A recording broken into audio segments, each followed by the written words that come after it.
ശരി, അരുൺകുമാർ പറഞ്ഞ കാര്യങ്ങൾക്ക് ഇപ്പോൾ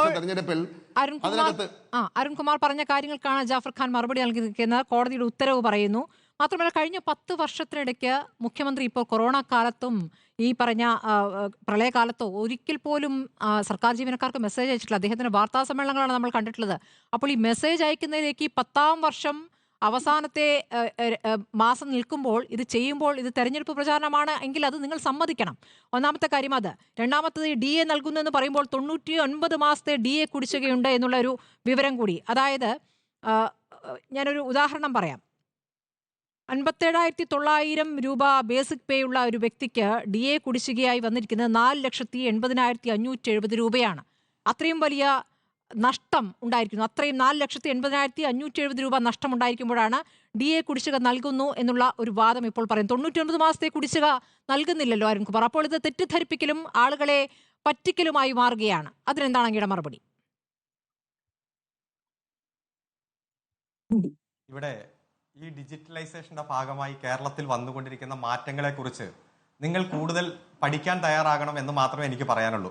ഇനി ഒരാഴ്ചയൊക്കെ കഴിഞ്ഞ് വൈകുന്നേരം ഈ ചർച്ചയൊക്കെ കഴിഞ്ഞ് സ്മൃതി പരുത്തിക്കാട് നിങ്ങളുടെ സ്റ്റുഡിയോയിൽ നിന്ന് പുറത്തിറങ്ങുമ്പോൾ പെട്ടെന്നൊരു കാലാവസ്ഥാ വ്യതിയാനം വന്നാൽ അതുവരെ താങ്കളുടെ മൊബൈലിൽ മെസ്സേജ് ആയിട്ട് വരും. അത് ഗവൺമെന്റ് സംവിധാനത്തിൽ നിന്ന് തന്നെ വരിക. ഒരു കാലാവസ്ഥാ വ്യതിയാനം ഇവിടുത്തെ രാഷ്ട്രീയത്തിൽ ഉണ്ടാകുമെന്ന് ഭയന്നിട്ടാണോ ഈ മെസ്സേജ് എന്ന് സംശയിക്കുന്നു? രണ്ടും തമ്മിൽ ഇല്ല, അങ്ങനെ ആരും ഭയപ്പെടുന്നില്ല. നിങ്ങൾ വെതറിൽ ഉണ്ടാവുന്നവർ മാത്രമേ ഭയപ്പെടുന്നുള്ളൂ. അത് ഈ മെയ് മാസം ആകുമ്പോൾ മാറിക്കോളും. കഴിഞ്ഞോടെയും 2020 നിങ്ങൾ ഇങ്ങനെ ഭയപ്പെട്ടതാണ്. അന്ന് സംഭവിച്ചുകൊണ്ട് തന്നെ ഇപ്പൊ സംഭവിക്കും. ഒറ്റ കാര്യം കണക്കൊക്കെ എന്റെ കയ്യിലുണ്ടല്ലോ. കണക്കില്ലാതെ നിങ്ങളുടെ ചർച്ചയ്ക്ക് വരുമോ? ഒറ്റ കാര്യമുള്ളൂ. ഒരുപാട് നടക്കുക. അപ്പൊ താങ്കൾ തന്നെ വി ഡി സതീശന്റെ ഇന്റർവ്യൂ എടുത്തു. ശ്രീ വി ഡി സതീശൻ, ഞാൻ പറയാം, താങ്കൾ പറഞ്ഞ വി ഡി സതീശന്റെ ഈ ഒരു ഇന്റർവ്യൂ എടുത്തല്ലോ. ആ ഇന്റർവ്യൂവിൽ പറഞ്ഞത് 150 സ്ഥലത്ത് ദേശീയപാത തകർന്ന് തരിപ്പണമായി. ദേശീയപാത 150 സ്ഥലത്ത് തകർന്ന് തരിപ്പണമായി. ഈ നിർമ്മാണം നടക്കണേ 4 സ്ഥലത്ത് തകർന്നു. ശരിയാണ്, നമ്മളത് ചർച്ചയും ചെയ്തു. 4 സ്ഥലത്ത് തകർന്നതിന് 150 എന്ന് പറയുക. അപ്പൊ എത്ര ശതമാനം ഇരട്ടിയാണ് നുണ പറയുന്നത്? ഓരോന്നെടുത്ത് പരിശോധിക്കുക. ഇത് മാത്രമാണ് UDF ഇപ്പൊ പറയാനുള്ളൂ. ശരി, 4 സ്ഥലത്തെ കാര്യങ്ങളാണോ നമ്മൾ ഈ സമയത്ത് റിപ്പോർട്ട് ചെയ്തിരുന്ന അരുൺകുമാർ? ഒരു മാസം മുമ്പ് എന്നിട്ട് അവിടേക്ക് പൊതുമരാമത്ത് മന്ത്രി വരിക പോലും ചെയ്യാതിരുന്നതും വാർത്തയായിരുന്നതാണല്ലോ. അല്ല, അത് എന്തു വാർത്തയാണ്? വാർത്തകൾ ഒരുപാടാകും. ജനാധിപത്യ വാർത്തകൾ ഒരുപാടാകും. പക്ഷെ ആ വാർത്തകൾ സത്യസന്ധമാണോ? അതിന് പിന്നിൽ പൊരുളുണ്ടോ എന്നതാണ്. ഞാൻ പറയുന്നു 4 സ്ഥലത്തേ ഉള്ളൂ. നിങ്ങൾ പറയുന്നു 150 സ്ഥലത്തെന്ന്. ആ 150 സ്ഥലം യാത്ര ചെയ്തല്ലേ നമ്മൾ അങ്ങോട്ട്. അല്ല, ഒരു ആങ്കർ എന്ന രൂപത്തിൽ താങ്കൾക്ക് ഒന്ന് തിരുത്താമായിരുന്നല്ലോ. ഇടപെടുന്നില്ല. ഞാനൊരു ഉദാഹരണം പറഞ്ഞതേ ഉള്ളൂ. ഓക്കെ, അല്ല, ഞാൻ അതിലേക്ക് വരുവാണെന്ന്. എന്തിനാന്ന് ഒറ്റ സെക്കൻഡ് കൊണ്ട് എല്ലാ ഉത്തരം പറയാൻ താങ്കളുടെ അത്രയും ശേഷി എനിക്കില്ല, മറ്റുള്ളവരുടെ അത്രയും ശേഷി എനിക്കില്ല. ഞാൻ അതിലേക്ക് വരിക. ഒറ്റ കാര്യം, ഈ ഡിജിറ്റലൈസേഷന്റെ ഭാഗമായിട്ട് വന്നിരിക്കുന്ന ഈ നേട്ടങ്ങളുടെ ഇടയിൽ ഞാൻ ചോദിച്ച ചോദ്യം, ഏതെങ്കിലും നിയമം ലംഘിച്ചിട്ടുണ്ടോ? ഏതെങ്കിലും ലംഘിച്ചിട്ടുണ്ടോ? പറയട്ടെ, ഒന്ന് കേൾക്കൂ എന്റെ മാഡം, ഒന്ന് കേൾക്കൂ. ഏത് വിധി? ആ വിധി സ്പ്ലിംഗറിന്റെ ഇടക്കാല ഉത്തരവാ. ആ ഇടക്കാല ഉത്തരവൊക്കെ റദ്ദ് ചെയ്ത് ഫൈനൽ ഉത്തരവ് വന്നു. ഇതിലൊരു ഡേറ്റ മോഷണം ഇല്ലെന്ന് പറഞ്ഞ് ആ കേസ് കീറിപ്പറിച്ച് പള്ളക്കളഞ്ഞു. ആ കേസ് നിലവിലില്ല. ഒരു കേസിന്റെ പരിഗണനാ വിഷയത്തിൽ ആദ്യം ഒരു ഇടക്കാല ഉത്തരവ് പലതും വരും.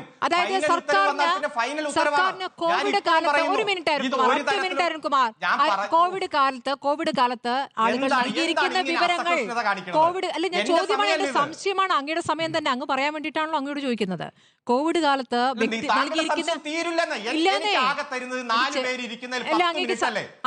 അങ്ങേക്ക് പക്ഷം പറയാൻ ഒരാളുണ്ട്. ഇപ്പോൾ നിങ്ങൾ ഒറ്റയ്ക്കാണെന്നുള്ള വാദം ഇനി പറയരുത്. അരുൺകുമാർ ഒറ്റയ്ക്കല്ലല്ലോ, തുഫയിലുമുണ്ടല്ലോ. അരുൺകുമാർ, ഇപ്പോൾ ഈ പറയുന്ന കോവിഡ് കാലത്ത് നൽകിയിരുന്ന വ്യക്തി വിവരങ്ങൾ മറ്റു കാര്യങ്ങൾക്ക് ഉപയോഗിക്കാമോ? അങ്ങ് പറയൂ, മറ്റു കാര്യങ്ങൾക്ക് ഉപയോഗിക്കാമോ? ഇവിടെ ഏതു വിവരവും ഗവൺമെന്റ് സംവിധാനത്തിന് ചെയ്യാം. ഇത് ഒരു സ്വകാര്യ മേഖലയെ ഏൽപ്പിച്ചിട്ടില്ല. ഇപ്പൊ ഫിനാൻസ് ഡിപ്പാർട്ട്മെന്റിന്റെ കീഴിലുള്ള വകുപ്പാണെങ്കിലും ഈ ഡേറ്റ സോഫ്റ്റ്വെയർ IT മിഷന്റെ കയ്യിൽ തന്നെയാണ് സ്റ്റേറ്റ് ഡാറ്റാ സെന്റർ. ഈ വിവരങ്ങൾ വെച്ച് ഏതെങ്കിലും തരത്തിൽ ഒരു ഇൻഫർമേഷൻ കൊടുക്കുകയാണ് ഗവൺമെന്റ് ഒരു ഇത്തരത്തിലുള്ള ഒരു തീരുമാനം ഡിപ്പാർട്ട്മെന്റ് എടുത്തിട്ടുണ്ട്, ഗവൺമെന്റിന്റെ ഒരു ആ തീരുമാനം നിങ്ങളെ അറിയിക്കുന്നു എന്ന് പറഞ്ഞു. ഞാൻ മറ്റൊരു ചോദിക്കുന്നു, ഡിപ്പാർട്ട്മെന്റിന്റെ എന്ത് കൈമാറാൻ നിയമവിരുദ്ധത, പാടില്ല. എന്ത് അങ്ങനെയൊക്കെ മുഴുവൻ പേരും നിയമവിരുദ്ധതയാണ്, കൊടുക്കണം. നോക്കൂ, വീണ്ടും ചോദിക്കുമ്പോൾ നോക്കൂ, അരിയേസിൽ വീഴ്ച വരുത്തിയ വിവരങ്ങൾ കൊടുക്കണം അരുൺകുമാർ. നിങ്ങൾക്ക് അർത്ഥസത്യങ്ങൾ നൽകാൻ പറ്റില്ല. അഡ്വക്കേറ്റ് അരുൺകുമാർ, വിവരങ്ങൾ നൽകുമ്പോൾ അർത്ഥസത്യങ്ങൾ നൽകാൻ പറ്റില്ല. അരിയേഴ്സ് കൊടുക്കാത്ത കാര്യം കൂടി പറയണം പറയുമ്പോ.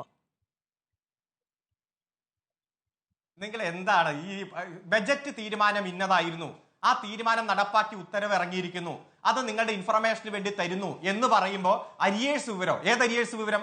അരിയേഴ്സ് വിവരം ഉണ്ടായിരുന്നു കൊണ്ടാണല്ലോ ബജറ്റിൽ പ്രഖ്യാപിച്ചത് ഈ മാസം ഇത്ര, മാർച്ച് മാസത്തിൽ ഇത്ര ഗഡു വിതരണം ചെയ്യും. അത് കൃത്യമായ പ്രോമിസ് ഫുൾഫിൽ ചെയ്തിരിക്കുന്നു, വാക്കു പാലിച്ചിരിക്കുന്നു എന്നുള്ള വിവരം. ഇനി എന്തല്ല ഇപ്പൊ താങ്കൾ പറഞ്ഞല്ലോ തെരഞ്ഞെടുപ്പ് മാനദണ്ഡം ഒന്നും വന്നിട്ടില്ല എന്ന്. നോട്ടിഫിക്കേഷൻ കോഡ് ഓഫ് കോണ്ടക്ട് വരുമ്പോ ചില നിയന്ത്രണങ്ങൾ വരും. ആ കോഡ് ഓഫ് കോണ്ടക്ട് ഉപയോഗിക്കും, ഇനിയും വരും. നാളെ പ്രത്യേക ആപ്പ് മുഖ്യമന്ത്രി ഉദ്ഘാടനം ചെയ്യും. ആ ആപ്പിന്റെ പേര് ഞാൻ ആദ്യം പറഞ്ഞു, ഒറ്റ ക്ലിക്കിൽ സർക്കാർ സേവനം കിട്ടുന്ന നമ്മുടെ കേരളം വെബ്. ഈ ഗവൺമെന്റിന്റെ കാലാവധിക്കുള്ളിൽ ഏതു തീരുമാനം എടുക്കാനും ഗവൺമെന്റിന്റെ അധികാരമുണ്ട്. ഇപ്പൊ ബഹുമാനപ്പെട്ട സുഹൃത്ത് പറയും ഏപ്രിൽ 3 മാസത്തിനുള്ളിൽ കമ്മീഷൻ, ഇതൊക്കെ ചെയ്യാൻ കഴിവുള്ള കാര്യങ്ങളെ പ്രഖ്യാപിച്ച കാര്യങ്ങൾ കൃത്യമായി ചെയ്യും. ഞങ്ങൾ അധികാരത്തിൽ വന്നാൽ ലൈഫ് മിഷൻ പിരിച്ചുവിടും, പൊതുവിദ്യാഭ്യാസത്തെ അവസാനിപ്പിക്കും, ആദ്രം പദ്ധതി അവസാനിപ്പിക്കും, കേരള ബാങ്ക് പിരിച്ചുവിടും എന്ന് പറഞ്ഞ് നശിപ്പിക്കുന്ന കാര്യമല്ല പ്രഖ്യാപിക്കുന്നത്. മറിച്ച് എന്റെ ഗവൺമെന്റ് ജനങ്ങൾക്ക് കൊടുത്ത വാക്ക് ഇന്നതാണ് പ്രകടന പത്രികയിൽ, ആ കാര്യങ്ങൾ ഓരോന്നായി നടപ്പാക്കി ഞാൻ പൂർത്തീകരിക്കുന്നു. 5 വർഷത്തേക്കാണ് എന്റെ ഗവൺമെന്റിനെ തെരഞ്ഞെടുത്തിരിക്കുന്നത്. ആ 5 വർഷത്തിനുള്ളിൽ പറഞ്ഞ 900 കാര്യങ്ങളും പൂർത്തീകരിച്ച് ജനങ്ങൾക്ക് മുന്നിൽ ഞങ്ങൾ അവതരിപ്പിക്കുമെന്ന് ഇച്ഛാശക്തിയോടെ ഈ ഗവൺമെന്റ് പ്രഖ്യാപിക്കുക. അതിൽ കുശുമ്പും കുന്നായ്മയുമായിട്ട് ഇല്ലാത്ത ആരോപണം ഇന്ന് ഉന്നയിച്ചുകൊണ്ട് വരും. ഇത് അവരുടെ തൊഴിലാണ്, അവരുടെ ശീലമാണ്, അത് മാത്രമേ പറ്റൂ. കല്ലിടാത്ത ചൂരൽമലയ്ക്കെതിരെ ഉരുൾപൊട്ടലിനെതിരെയും ഇപ്പൊ ഇവർ ആരോപണമായിട്ട് വരും. ഒറ്റ കാര്യം, ഇപ്പൊ 1-ാം തീയതി 178 പേർക്ക് വീട് കൊടുക്കും.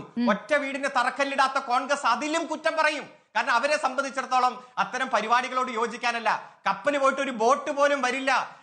അവിടെ ക്രെയിൻ വരുമ്പോ ഉദ്ഘാടനം നടത്തുകയാണെന്ന് പറഞ്ഞ അതേ പ്രതിപക്ഷ നേതാവ് ചിരിച്ചുകൊണ്ട് ഏറ്റവും മുന്നിൽ പോയി ഉദ്ഘാടനത്തിന് നിൽക്കുന്നത് നമ്മൾ കണ്ടില്ലേ? അപ്പൊ അതുകൊണ്ട് ഇത് ഇവരുടെ തൊഴിലാണ്. പ്രതിപക്ഷം എന്നാൽ എല്ലാത്തിനെയും എതിർക്കുന്ന പക്ഷമായി കേരളത്തിലെ പ്രതിപക്ഷം അതമ്പതിച്ചിരിക്കുന്നു. അതുകൊണ്ടാണ് നിങ്ങൾ ഭരണത്തിൽ തുടരണ്ട എന്ന് കഴിഞ്ഞ 2021 കേരളത്തിലെ ജനങ്ങൾ പറഞ്ഞത്. അത് തന്നെയാണ് 2026 ജനങ്ങൾ പറയാൻ പോകുന്നത്. അതാണ് ഞാൻ പറഞ്ഞത്. നിങ്ങൾ പ്രതിപക്ഷത്തിരുന്ന് നടത്തിയ സമരങ്ങളെ ഭരണപക്ഷത്ത് വരുമ്പോ ആലുവ മണപ്പുറത്ത് വെച്ച് കണ്ട പരിചയം പോലും പ്രതിപക്ഷത്തിരിക്കുമ്പോഴാണ് ലക്ഷക്കണക്കിന് രൂപ പിരിച്ച് കെ കരുണാകരന്റെ കയ്യിൽ കൊണ്ടുപോയി ഡിവൈഎഫ്ഐയുടെ നേതാക്കന്മാർ കൊടുത്തത്. അല്ലാതെ നിങ്ങളെ കൂട്ട് ആപ്പ് മുക്കി മുങ്ങുകയല്ല ചെയ്തത്, കോടികളും ലക്ഷങ്ങളും മുക്കി മുങ്ങുകയല്ല ചെയ്തത്. കൃത്യമായി പണം പിരിച്ച് ഡിവൈഎഫ്ഐ സഖാക്കൾ കൊണ്ടുവന്ന് മുഖ്യമന്ത്രി കെ കരുണാകരന്റെ കയ്യിൽ പണം കൊടുത്തു. എന്നിട്ട് പറഞ്ഞു ദുരിതാശ്വാസ പ്രവർത്തനങ്ങൾക്ക് നേതൃത്വം കൊടുക്കാൻ.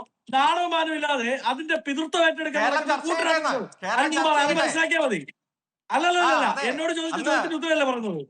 മുഖ്യമന്ത്രിയുടെ ഓഫീസിൽ വരെ കയറിയിരുന്നത് ആരാണെന്ന് അറിയാം. ഈ നാട്ടിൽ ആരെങ്കിലും ഒരാൾ വികസനം കൊണ്ടുവന്നാൽ ആ വികസനത്തിന്റെ മുമ്പിലേക്ക് പാണ്ടിലോറിയുടെ മുമ്പിലേക്ക് നായ്ക്കൾ കുരച്ചുകൊണ്ട് ചാടുന്ന പോലെ ചുമപ്പൻ കൊടിയുമായി ഇറങ്ങി പുറപ്പെടുന്ന കൂട്ടരാണ് നിങ്ങൾ.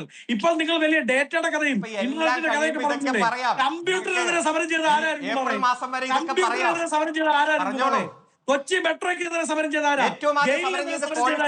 കൊച്ചി വിമാനത്താവളത്തിന്റെ വളർന്നു കിടന്നിട്ട് എന്റെ നെഞ്ചിന് വിമാനം ഇറങ്ങുക എന്ന് പറഞ്ഞ എസ് ശർമ്മ മറന്നുപോയോ? എന്നിട്ട് അതേ എസ് ശർമ്മ നിങ്ങളുടെ ഗവൺമെന്റ് അവിടെ പോയി TIDA കൈപ്പറ്റി. നാണവും മാനവും TIDA കൈപ്പറ്റി. കുറച്ച് ഉളുപ്പ് വേണ്ടേ നിങ്ങളുടെ സഖാക്കന്മാർക്ക്? ഒരു പ്രതിപക്ഷത്തിരുന്ന് സമരം ചെയ്യാം ഒരു പദ്ധതിക്കെതിരെ, രണ്ട് ഭരണപക്ഷത്ത് വരുമ്പോ ആ പദ്ധതിയുടെ ഭാഗമായി പോയി TIDA കൈപ്പറ്റുക. ഉളുപ്പെന്നൊരു സാധനം വേണ്ടേ? ഉളുപ്പെന്നൊരു സാധനം വേണ്ടേ? കുറച്ചെങ്കിലും പല്ല് പുളിക്കില്ലേ ഇങ്ങനെ സമരം ചെയ്തിട്ട് അതേ പദ്ധതിയുടെ ഭാഗമായി പോയി പൈസ കൈപ്പറ്റാൻ? നാണാവില്ലേ? ഇനി അങ്ങയുടെ കുറച്ച് പോയിന്റുകൾക്ക് ഉത്തരം പറയാം. ഇത് അങ്ങ് അത് പറഞ്ഞതുകൊണ്ട് എന്നെ കൊണ്ട് പറയിപ്പിച്ചതാ. അങ്ങ് പറഞ്ഞത് ഗവൺമെന്റിന് ഡേറ്റ എടുത്ത് ഗവൺമെന്റ് സംവിധാനത്തിലേക്ക് ട്രാൻസ്ഫർ ചെയ്യാം. തെറ്റ്. KS Puttaswamy versus union of India 2018 Aadhaar കേസാണ് കേട്ടോ. ആ കേസിൽ ബഹുമാനപ്പെട്ട ഇന്ത്യയുടെ സുപ്രീം കോടതി പരമോന്നത നീതിപീഠം അങ്ങയുടെയും എന്റെയും ഒക്കെ അഭിഭാഷക ഭാഷയിൽ പറഞ്ഞാൽ അങ്ങനെ തന്നെ ഇത് prime supreme law of the land. അവർ പറഞ്ഞെന്താണെന്ന് അറിയാമോ? ഡിപ്പാർട്ട്മെന്റൽ ട്രാൻസ്ഫർ പോലും ഇല്ലീഗലാണ്. അതായത് ഗവൺമെന്റ് ഒരു ഡിപ്പാർട്ട്മെന്റ് ആരോഗ്യ വകുപ്പ് ഒരു ഡേറ്റ കളക്ട് ചെയ്യുന്നു. ആ ഡേറ്റ സാമ്പത്തിക വകുപ്പിന് കൊടുക്കാനേ പാടില്ല. അത് സുപ്രീം കോടതിയുടെ റൂളിംഗ് ആണ്. അത് ഈ നേരത്തെ രാഷ്ട്രീയ നിരീക്ഷകൻ എന്ന് പറഞ്ഞ ആൾ കൂടി മനസ്സിലാക്കുന്നത് നന്നാവും. പിന്നെ IT വകുപ്പിന് എങ്ങനെയാ കിട്ടുന്നത്? IT വകുപ്പിന് എങ്ങനെയാ കിട്ടുന്നത്? രണ്ടാമത് മറ്റൊരു കാര്യം അദ്ദേഹം പറഞ്ഞത്, ദുരന്തങ്ങൾ അറിയിക്കാനാണ് സാധാരണ ഇത്തരം മെസ്സേജ് അയക്കുന്നത്. ശരിയാണ് കേട്ടോ. പണ്ട് പറയട്ടെ, അരുൺകുമാറെ പറയട്ടെ, അങ്ങ് പറഞ്ഞപ്പോ ഞാൻ ഇടപെട്ടില്ലല്ലോ, പറയല്ലേ. അദ്ദേഹം പറഞ്ഞത് ദുരന്തങ്ങൾ അറിയിക്കാനാണ് സാധാരണ ഇത്തരം മെസ്സേജുകൾ ആരയിക്കുന്നത്. ഈ പറയുന്ന കോവിഡിന്റെ സമയത്ത്, വലിയ പ്രളയം വരുന്ന സമയത്ത് ഒക്കെ ദുരന്തങ്ങൾ അറിയിക്കാനാണ് ഇത്തരം മെസ്സേജുകൾ അയക്കുന്നത് എന്നാണ്. ആ വാദത്തോട് ഞാൻ അംഗീകരിക്കുകയാണ്. കാര്യം ഈ മെസ്സേജിൽ പറയുന്നത് മൂന്നാം പിണറായി ഗവൺമെന്റ് വരുന്നുണ്ടേ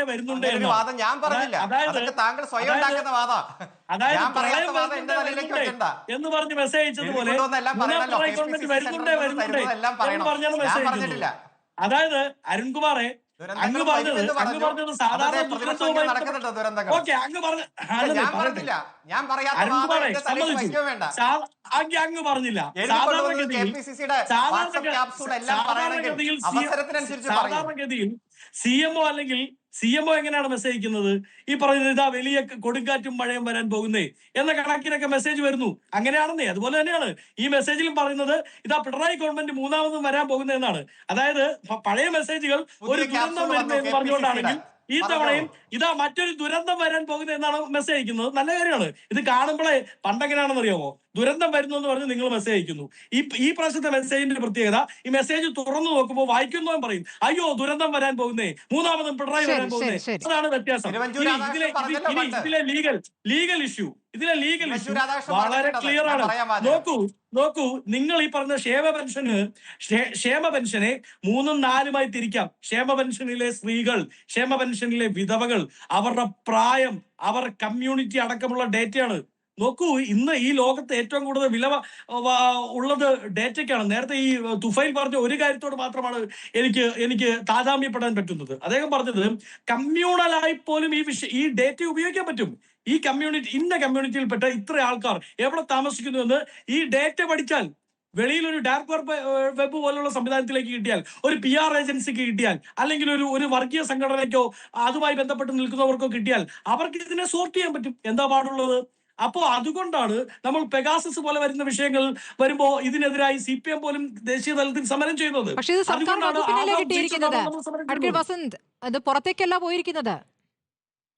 പുറത്തേക്ക് പോയില്ലെന്ന് എന്താണ് ഉറപ്പ്? CPM-ന്റെ PR ഏജൻസിക്ക് കിട്ടിയിട്ടില്ല എന്താണ് ഉറപ്പ്? അടുത്ത ദിവസം ഈ പറയുന്ന ഇവരുടെ നേരത്തെ കനകോലുവിന്റെ കാര്യം പറഞ്ഞു, ഇവരുടെ കിണർകോലുവിന്റെ കയ്യിൽ നിന്ന് മെസ്സേജ് വന്നു കഴിയുമ്പോൾ നമുക്ക് മനസ്സിലാവും. അടുത്ത ദിവസം CPM കേരള എന്ന് പറഞ്ഞുകൊണ്ട് മെസ്സേജ് വന്നു കഴിയുമ്പോൾ മനസ്സിലാവും ഇത് പുറത്തു പോയില്ലെന്ന്. എങ്ങനെയാണ് നമുക്ക് ഉറപ്പ് പറയാൻ പറ്റുന്നത്? ഞാൻ നേരത്തെ പറഞ്ഞതുപോലെ ഡിപ്പാർട്ട്മെന്റൽ ട്രാൻസ്ഫർ പോലും ഇല്ലീഗലാണ് എന്ന് കോടതി പറഞ്ഞിരിക്കുന്ന ഒരു കാര്യത്തിൽ എങ്ങനെയാണ് ഇവർക്ക് ഈ ഡേറ്റ കൈമാറാൻ സാധിക്കുന്നത്, ഡേറ്റ ദുരുപയോഗം ചെയ്യാൻ സാധിക്കുന്നത്? ശരിക്കും പറഞ്ഞാൽ ഇപ്പോൾ ഈ പറയുന്ന തെരഞ്ഞെടുപ്പ് ചട്ടം വന്നില്ല എങ്കിൽ പോലും ഒരു തരത്തിൽ കോടതി, നാളെ ഈ വിഷയം കോടതിയുടെ പരാമർശം വരട്ടെ, ഒരു തരത്തിൽ ഇത് ഈ പറയുന്ന തിരഞ്ഞെടുപ്പ് കേസ് പോലും മുഖ്യമന്ത്രിക്കെതിരെ നിൽക്കാൻ സാധ്യതയുള്ള തരത്തിൽ വളരെ ക്രൂഷ്യലായ, വളരെ ഗുരുതരമായ നിയമലംഘനം ഈ വിഷയത്തിലുണ്ട്. അത് നാളെ ബഹുമാനപ്പെട്ട കേരളത്തിന്റെ ഹൈക്കോടതി പറയുമ്പോൾ അരുൺകുമാർ മനസ്സിലാക്കിയാൽ മതി. ശരി, തിരിച്ചെത്താം ഇടവേളയ്ക്ക് ശേഷം.